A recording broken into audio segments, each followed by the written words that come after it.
In this video, we are going to show how to share your Instagram profile link via your phone. Like on a desktop, you can copy and share your Instagram profile link on a mobile. Here's how. Launch the Instagram app on your Android or iOS device. Tap on your profile picture in the bottom right corner to open your profile screen. In the profile, tap on the Share Profile button.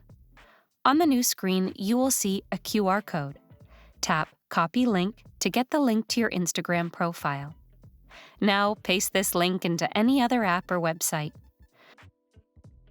Lastly, you can do the same by sharing a QR code. Here's how. Open Instagram on your iPhone or Android device, and tap on your profile picture in the bottom right corner.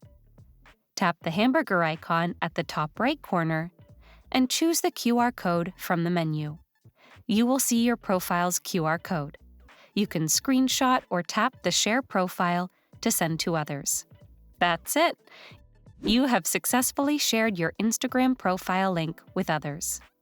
For more tech tips and tricks like these, subscribe to Guiding Tech and discover one of these videos handpicked just for you.